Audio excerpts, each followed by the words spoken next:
Sejam bem-vindos e bem-vindas ao primeiro simpósio multidisciplinar de infectologia da AMIA, em parceria com a Secretaria Municipal de Saúde de Caruaru e a UFPE. Me chamo Evelyn Beatriz, sou estudante de medicina da UFPE e integrante da AMIA. Hoje tenho a honra de apresentar um dos nossos palestrantes, o Dr. Saulo Feitosa, que é doutor em bioética e professor adjunto da Universidade Federal de Pernambuco, Campus do Agreste. O tema da palestra é Covid-19 e dignidade da pessoa humana. Reflexões bioéticas acerca do cuidado na pandemia. Abaixo deste vídeo, terá um formulário caso você apresente alguma dúvida sobre a palestra do Dr. Saulo. No mais, desejo um ótimo evento e uma ótima palestra. Olá, eu sou o professor Saulo Feitosa, sou professor aqui da Universidade Federal de Pernambuco, do campus Agreste, do Núcleo de Ciências da Vida, e eu tenho uma formação na área de saúde, que envolve saúde coletiva e bioética. Eu, inicialmente, quero agradecer pelo convite muito especial do simpósio multidisciplinar de infectologia. Agradecer especialmente aos membros da Liga por esse trabalho muito bem organizado. Me sinto honrado, então, de poder fazer parte dele e poder contribuir nesse momento. A nossa apresentação tem como título Covid-19 e dignidade da pessoa humana. Reflexões bioéticas sobre o cuidado na pandemia. Eu achei muito oportuno esse tema ser trazido para essa discussão, porque ele envolve um valor que é intrínseco a todo qualquer ser humano, que é a dignidade humana. Se a gente for analisar na perspectiva da história da humanidade, antigamente, na antiguidade, a dignidade era compreendida como pertencente a determinado grupo social, a determinadas pessoas. Então, em geral, os nobres eram considerados dignos. Em geral, os nobres usufruíam desse princípio da dignidade humana. Mas, ao longo da história da humanidade, a dignidade passou a ser uma conquista. Então, foi uma luta de toda a humanidade para que a dignidade passasse a ser reconhecida como intrínseca, como inerente a todo ser humano. Então, todo ser humano é detentor dessa dignidade. E por esse motivo é muito importante que a gente reflita qual é o lugar da dignidade humana nesse contexto da pandemia. E aqui nós estamos falando especificamente dos cuidados durante a pandemia. Como é que nessa nossa preocupação com o cuidado, nessa nossa atenção ao cuidado, a dignidade humana foi sendo considerada, ou está sendo considerada. E para fazer essa reflexão, a gente vai dialogar a partir da bioética. A bioética a gente pode entender como uma ética aplicada. Atualmente, se a gente observar como se dão as relações dentro do sistema mundo, principalmente a partir dessas possibilidades que a Organização das Nações Unidas cria, né, da interação entre os Estados nacionais, a gente vai identificar que elas são essas relações pautadas por três éticas. A ética dos negócios, principalmente a Organização Mundial de Saúde, lida muito com essa ética dos negócios. A ética ambiental, bastante em voga, sobre os tratados internacionais de proteção ao meio ambiente. E a bioética, que é justamente essa ética aplicada que cuida, que olha, que analisa, que reflete sobre a vida humana e sobre os dilemas éticos que envolvem esse existir no mundo. Então, é a partir da bioética que a gente vai fazer essa reflexão. Eu trouxe aqui umas informações breves sobre a bioética. A bioética a gente pode classificá-la em bioética das situações persistentes e bioética das situações emergentes.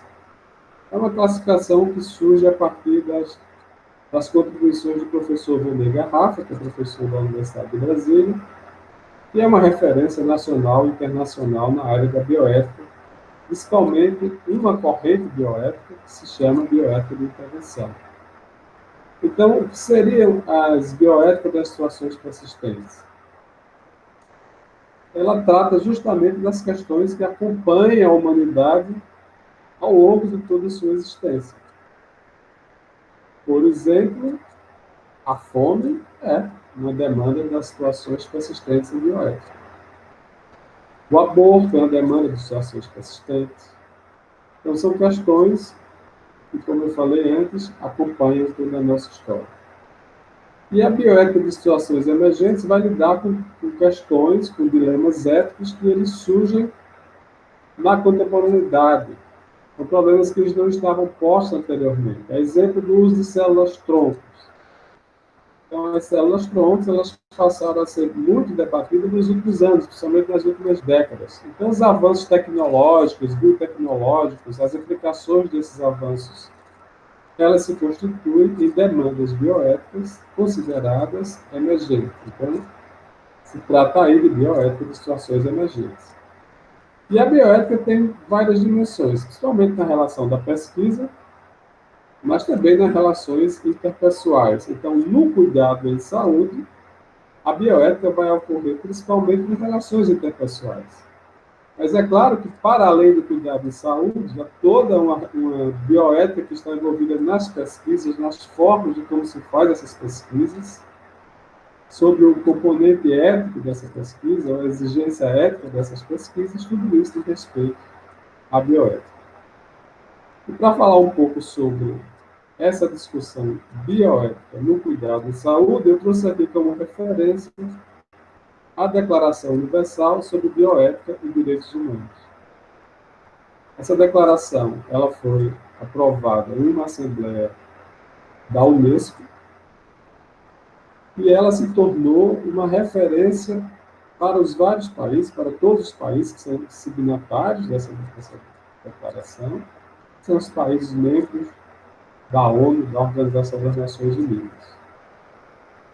E eu trago aqui o artigo 3, que trata de dignidade humana e direitos humanos.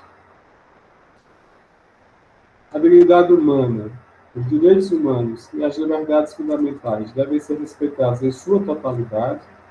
Então, a dignidade é compreendida na sua amplitude, nessa relação direta com os direitos humanos, com as liberdades individuais. E a declaração chama a atenção para que os interesses e o bem-estar do indivíduo estarem sempre acima de tudo. Então, ela determina que os interesses e o bem-estar do indivíduo devem ter prioridade sobre o interesse exclusivo da ciência ou da sociedade. Então, diante de qualquer pesquisa, por mais relevante que seja, por mais importante que seja para a humanidade, para o futuro da humanidade,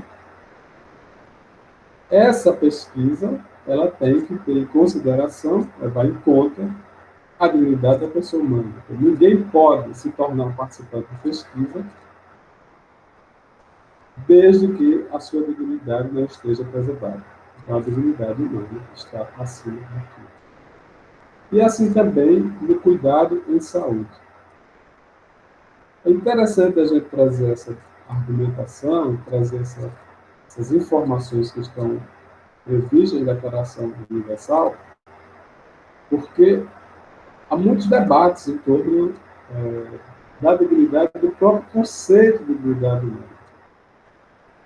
Uma bioeticista britânica, ela chegou, inclusive, há alguns anos atrás, acho que uns 8 anos atrás, a criar uma grande polêmica quando ela levantou a discussão sobre o conceito de dignidade, afirmando que se constituía num conceito inútil, porque ele era muito amplo, a gente não conseguia definir muito bem o que ele seria, então seria um conceito inútil.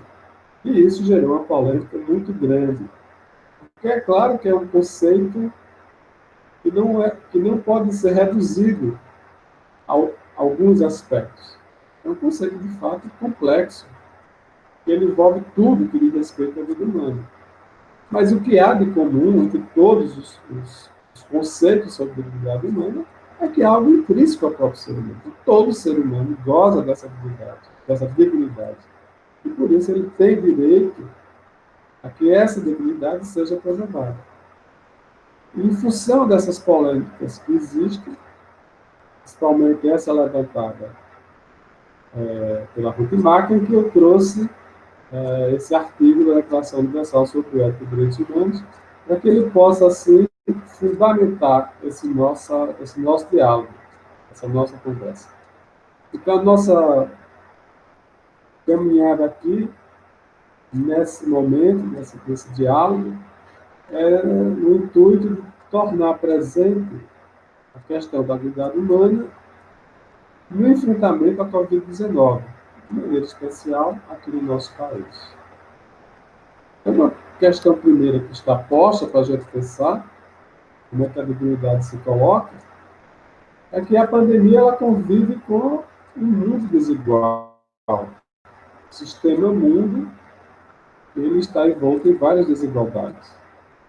Então, dentro do sistema mundo existe desigualdade entre os países. Geralmente a gente olha o mundo, ou pelo menos é assim que nos mostra o mundo, através de uma organização onde há países centrais e países periféricos. Os países centrais são aqueles que detêm o maior poder econômico e, consequentemente, o maior poder político.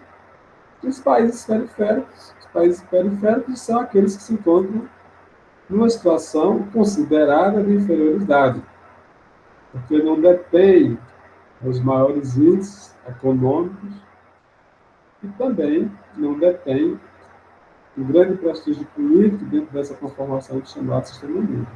Então, é claro que a pandemia, quando afeta as pessoas que habitam esses países, ela vai provocar consequências diferentes. Então, as pessoas que vivem, que são cidadãos dos países periféricos, elas vão ter um impacto muito maior em suas vidas do que as pessoas que vivem naqueles considerados países centrais, pelo fato de serem países ricos. E essas desigualdades, elas também impactam nas relações internas, nas desigualdades internas dos próprios países. Então, aqui no Brasil, a pandemia não afeta todo mundo da mesma maneira. A pandemia vai trazer um impacto maior para aquelas pessoas que, dentro da pirâmide social, estão localizados na base dessa pirâmide. E são as pessoas que têm uma dificuldade econômica maior. Então, há uma desigualdade socioeconômica. Então, socialmente e economicamente, as pessoas menos beneficiadas, elas sofrem as maiores proporções do impacto dos impactos durante essa pandemia. E o que é que essa questão da dignidade, essa questão da desigualdade tem a ver com a forma, com as medidas de enfrentamento à Covid-19? Eu trouxe aqui alguns aspectos para a gente considerar como é que isso vai se manifestando, ou não, mas a gente vai identificando a partir de análises que a gente faz. A própria medida de distanciamento social, ela vai ter um impacto diferente na vida das pessoas.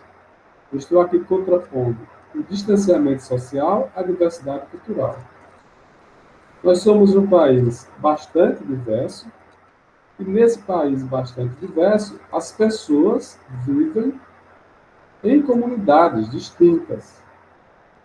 E por mais diferentes que sejam os municípios, os estados da federação, há também dentro desses municípios e dentro desses estados as diferenças culturais das populações que habitam, né, esses territórios. São todos territórios de vida.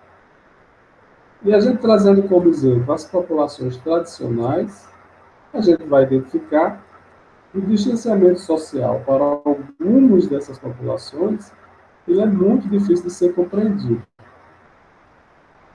Vamos trazer como exemplo as populações indígenas. Então, muitos povos indígenas, a forma de habitação é coletiva. São famílias diferentes ocupando a mesma loca. Para essas famílias, o distanciamento social é algo que não faz nenhum sentido. Eles não têm condições de promoverem entre eles esse distanciamento social. Então, isso é fruto, essa dificuldade é fruto da diversidade cultural que existe no nosso país. E nas políticas de enfrentamento à Covid-19, essas questões não foram consideradas. Então, a dignidade humana dessas pessoas que são culturalmente distintas, culturalmente diferentes, ela não foi respeitada. Porque a própria Declaração Universal de Bioética e Direitos Humanos, no seu artigo 12, ela vai tratar do respeito à diversidade cultural e ao pluralismo. E esse respeito tem que ser considerado em tudo, e também na atenção à saúde. A questão dos cuidados com higiene. Esses cuidados com higiene, lavar as mãos, o uso do álcool gel, por exemplo, vai ser vivenciado de maneira diferente, ou percepcionado de maneira diferente, porque há uma realidade socioeconômica também bastante diversa. Há lugares do nosso país onde não há acesso à água. Então, se as pessoas não têm acesso à água, como elas vão manter o hábito de lavar as mãos constantemente? Se as pessoas não têm acesso ao álcool gel, como vão poder fazer uso do álcool gel como mecanismo de proteção? E tudo isso vai ser impactado com uma falta de coordenação geral das ações do país. Então, nós vimos que a Executivo Federal, o Poder Executivo Federal, tinha um tipo de orientação, as unidades da federação, os estados, tinham outros tipos de orientações, e os municípios também, porque o governo federal não assumiu a responsabilidade de coordenar as ações que pudesse construir uma política de enfrentamento à Covid-19 que fosse unificada, que fosse articulada, que fosse coordenada, e que todos os entes da federação estivessem participando conjuntamente. Então, essa desarticulação, esse desgoverno nessas ações, eles implicam diretamente no não respeito, na não consideração da dignidade humana, porque as pessoas vão ser prejudicadas em função desse não assumir a sua responsabilidade por parte do governo federal.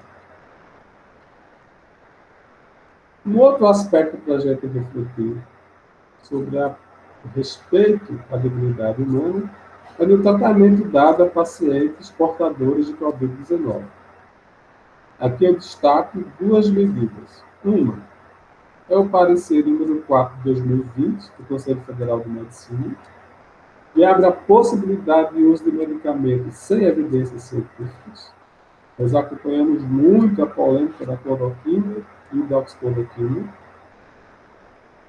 Foram usados sem que houvesse, de fato, evidência científica, e a orientação, ou as orientações do Ministério da Saúde para o manuseio de medicamentos precoces de pacientes com diagnóstico da Covid-19, elas tiveram como fundamento esse parecer do Conselho Federal de Medicina.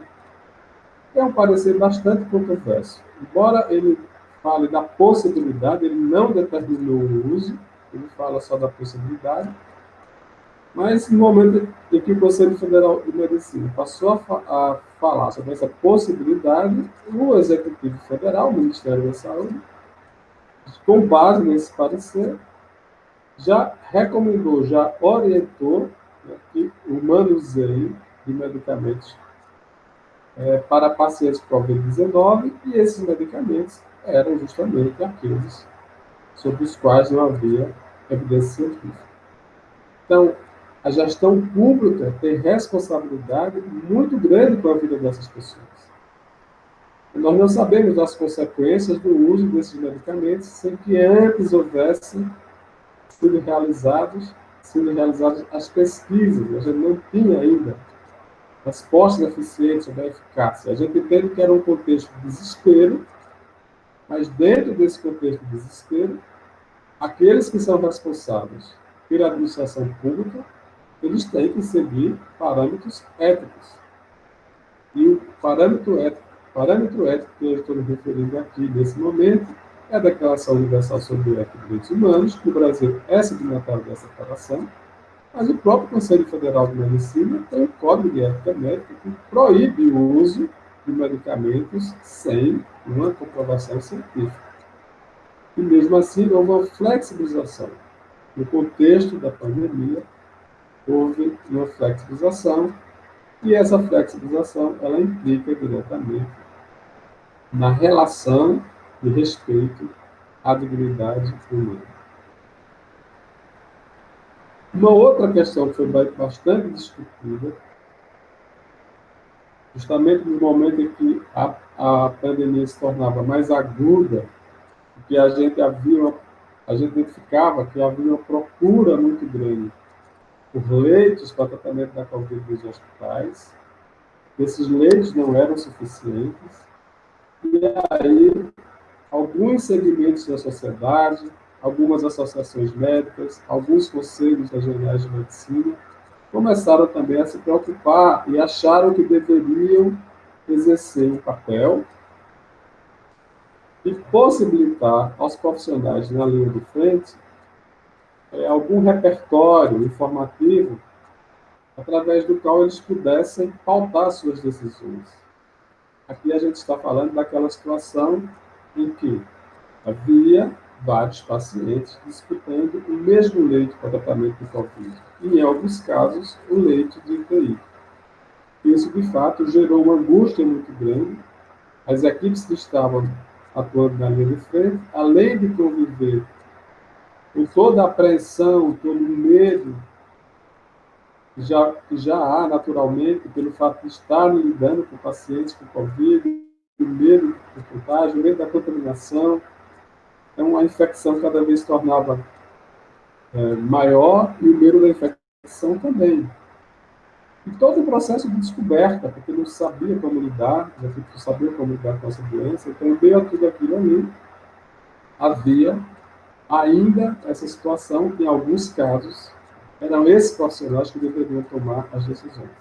E aí houve, sim, a indicação por parte de alguns órgãos, como eu me referi, de como eles deveriam proceder. E esses órgãos, eles se pautaram em critérios técnicos que poderiam favorecer uma avaliação sobre a situação do paciente. E é claro que nessa avaliação deveria se considerar aquele paciente em melhores condições de responder ao tratamento. Então, é uma série de fatores que foram se construindo, né, em função desse contexto pandêmico, e que isso foi criando dilemas éticos, conflitos éticos. Então, são dilemas bioéticos que surgem no contexto pandêmico. E a gente entende que quando os órgãos, né, eles tomaram essa atitude de estabelecer critérios, foi porque eles se sentiram questionados, eles se sentiram convocados a assumir um dever moral, uma atitude dentro desse contexto. E foram corajosos quando optaram por essas indicações. Mas nesse contexto das indicações, a gente se pergunta se os critérios técnicos eles são suficientes para atender essa demanda ética do respeito, da observância à dignidade humana. E por que a gente faz essa pergunta? Porque há todo o impacto da realidade socioeconômica na vida das pessoas. Então, cada paciente que estava ali, a depender de uma decisão para ter acesso ao leito para o tratamento da Covid, ele tem uma história de vida, e essa história de vida tem várias implicações, há vários intervenientes nesse processo. Então, é claro que alguém que tem uma situação socioeconômica mais favorável terá a maior possibilidade de cuidado de saúde.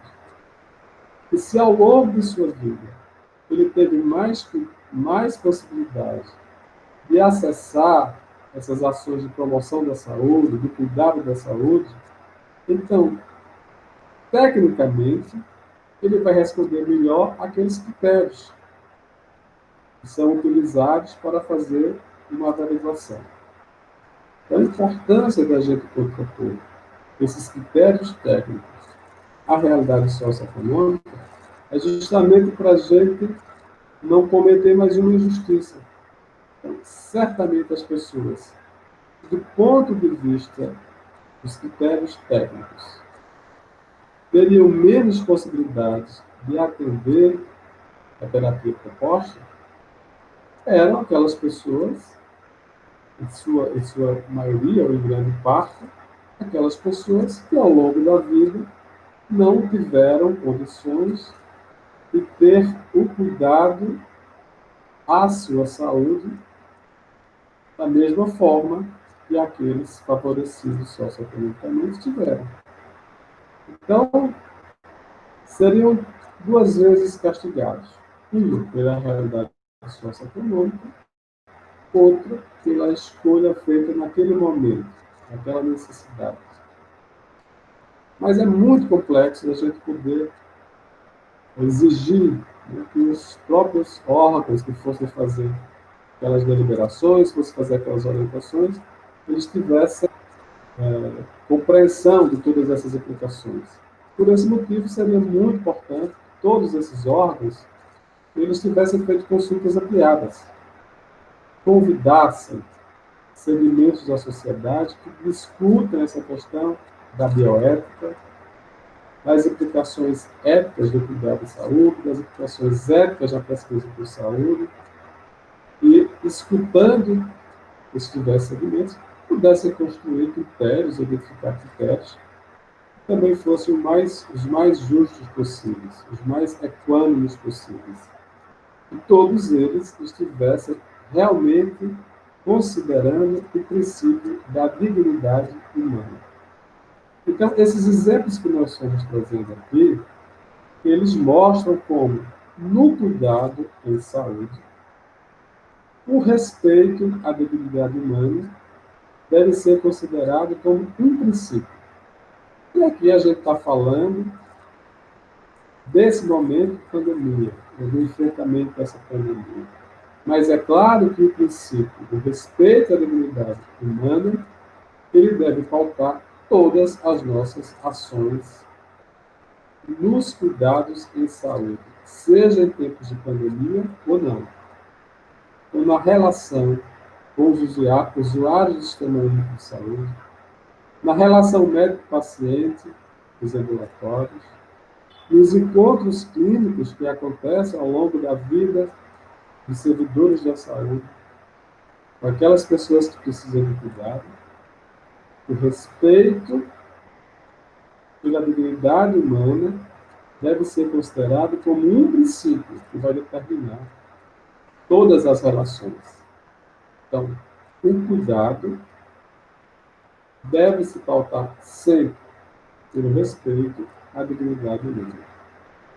Essa abordagem que eu procurei fazer aqui foi nessa perspectiva de mostrar que durante esse momento de pandemia, o respeito pela dignidade humana não está sendo suficientemente observado, a gente precisa se voltar mais para isso, mas que também ele não se restringe, ele não se limita nesse momento de pandemia.